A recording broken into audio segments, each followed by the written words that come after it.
మరో సంవత్సరానికి మరో బిడ్డ పుట్టాడు. ఆమె మళ్ళీ అలాగే చేసింది. అలా మొత్తం 7 పిల్లల్ని కని వాళ్ళను అదే విధంగా నదిలోనికి విసిరేసి చంపేసింది. శాంతనుడు ఏమి చేయలేక మనసులోనే కుమిలిపోతున్నాడు. తర్వాత 8వ బిడ్డ పుట్టాడు.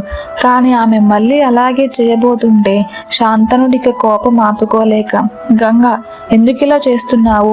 కారణమేమైనా గాని నువ్వు ఈ బిడ్డను కూడా చంపడానికి నేను ఒప్పుకోను. నేను రాజును, నా రాజ్యానికి నాకొక వారసుడు కావాలి అని అన్నాడు.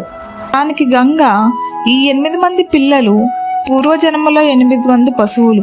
వీళ్ళు చేసిన ఒక పెద్ద తప్పు వలన వశిష్ఠుడు వీళ్ళను శాపమిచ్చాడు. మానవులాగా పుట్టి మరణిస్తే నీకు మోక్షం వస్తుందని అన్నాడు. అందుకే ఇలా చేశాను.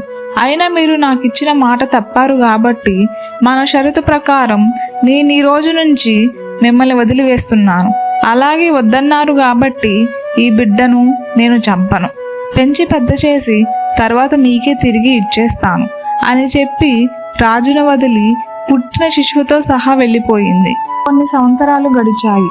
ఒకరోజు శాంతనుడు అదే నది తీరం వెంట రథంలో వెళ్తుంటే గమ్మన శబ్దం ఆగకుండా వినిపించేసాగింది.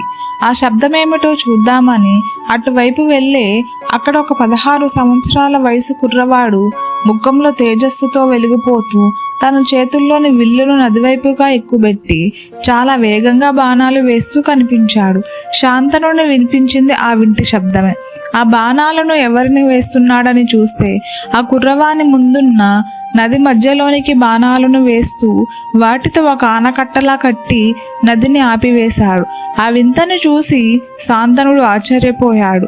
ఆ బాలుని దగ్గరికి వెళ్ళి, నీవెవరు కుమారా అని అడిగాడు. అక్కడ నుండి ఒక స్త్రీ వచ్చి, నా కుమారుడు అని చెప్పింది.